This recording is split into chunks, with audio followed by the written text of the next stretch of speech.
ओम नमः शिवाय।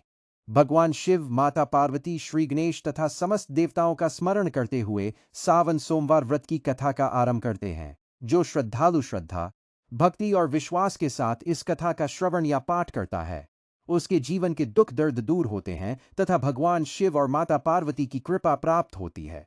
सावन सोमवार व्रत कथा। बहुत समय पहले की बात है। एक नगर में धर्मदास नाम का एक धनी व्यापारी रहता था। उसके पास धन, वैभव, प्रतिष्ठा और सुख सुविधाओं की कोई कमी नहीं थी। लेकिन उसके जीवन में एक बड़ा दुख था, उसकी कोई संतान नहीं थी। व्यापारी और उसकी पत्नी दोनों भगवान शिव के परम भक्त थे। वे प्रतिदिन शिवलिंग पर जल चढ़ाते, बेलपत्र अर्पित करते, ओम नमः शिवाय का जाप करते और प्रत्येक सोमवार का व्रत रखते थे। विशेष रूप से सावन का महीना आने पर वे पूरे नियम और श्रद्धा के साथ व्रत, पूजा और कथा का आयोजन करते थे।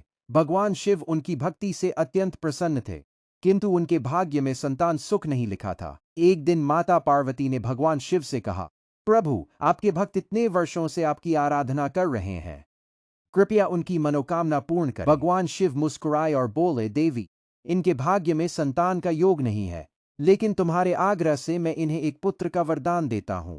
कुछ समय बाद व्यापारी के घर एक सुंदर पुत्र का जन्म हुआ। पूरे नगर में आनंद छा गया।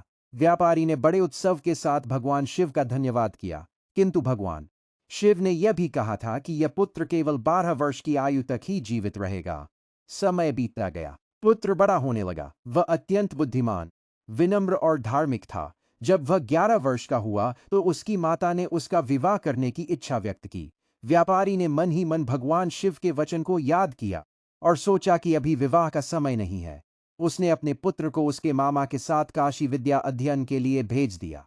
रास्ते में जहां भी वे जाते, यज्ञ, दान और ब्राह्मणों का सम्मान करते। एक दिन वे एक नगर में पहुंचे जहां राजा की पुत्री का विवाह होने वाला था। संयोग से जिस राजकुमार से विवाह होना था वह एक आंख से काना था। राजा को भय था कि यदि यह बात कन्या पक्ष को पता चल गई तो विवाह टूट जाएगा। राजा ने व्यापारी के सुंदर पुत्र को देखा और उससे निवेदन किया कि वह कुछ समय के लिए दूल्हे के वस्त्र पहनकर विवाह की रस्म पूरी कर दे।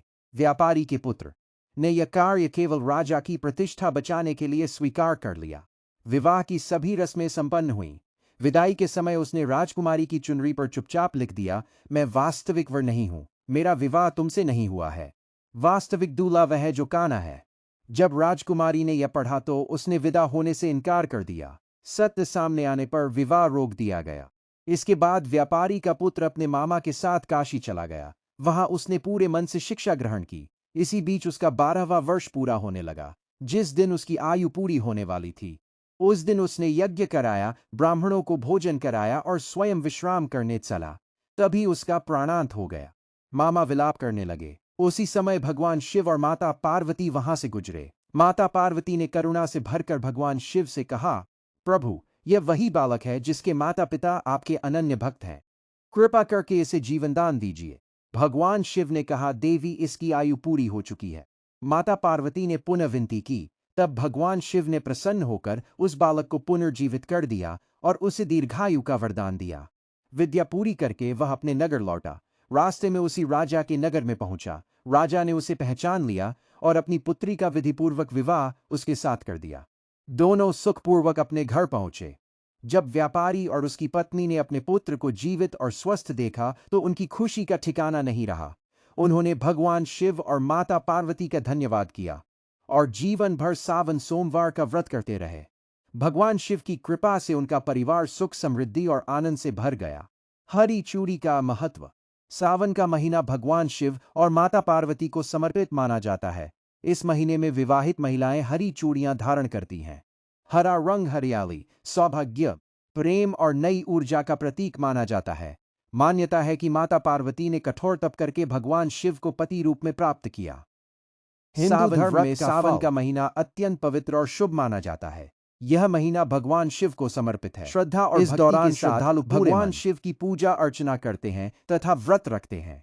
धार्मिक मान्यता है कि सावन में किए गए व्रत, जप, तप और दान का विशेष फल प्राप्त होता है। सावन व्रत केवल भोजन का त्याग नहीं है, बल्कि मन, वचन और कर्म की शुद्धि का भी एक महत्वपूर्ण माध्यम है।